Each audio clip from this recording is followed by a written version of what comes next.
Hello, I'm Dr. Kara Haberman. I'm an associate professor in pediatrics and an associate dean for faculty development at Wake Forest University School of Medicine. In this video, we'll review a time-tested framework for integrating high-quality teaching into even the busiest clinical practice. At an academic medical center, we interact with learners of all types. Balancing effective precepting of those learners with our clinical responsibilities can sometimes be difficult. The 1-minute Preceptor tool was developed to combine knowledge assessment, feedback, and teaching points into a brief, simple framework. First, let's identify when to use this tool. If you have completed a patient encounter along with your learner, you can use this tool immediately after the encounter. If your learner has seen a patient and is presenting the patient to you, this model works well at the end of their presentation.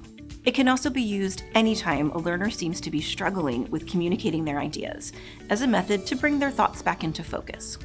Now, let's look at the 5 micro skills that make up this tool. Step 1 is to get a commitment from the learner. This consists of asking a general question, such as, "What do you think is going on with this patient?" Or, "What do you think our plan should be?" This is the first step of assessing the learner's knowledge. Next, probe for supporting evidence. Ask, what parts of the history support that diagnosis? Or what physical findings did you use to come to that decision? This allows you to assess whether the learner has identified key features of the clinical presentation correctly. For the third step, we switch to feedback. Reinforce what was done well.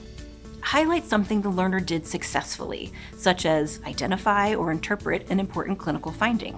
Continuing with feedback, the next step is to correct omissions or errors. This might be pointing out important history questions or physical exam maneuvers that the learner missed, or explaining something that they misinterpreted. Focus on just 1 or 2 constructive points. The final step is to wrap up the encounter by teaching a general principle.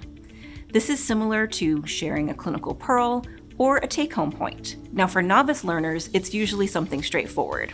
For example, when you see a patient with X symptom, always consider Y disease. For your more advanced learners, it will be more nuanced than that. I hope you find this tool helpful in your clinical educational practice.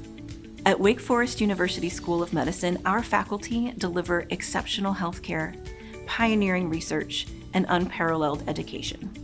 The Office of Faculty Affairs is committed to supporting your success and career advancement.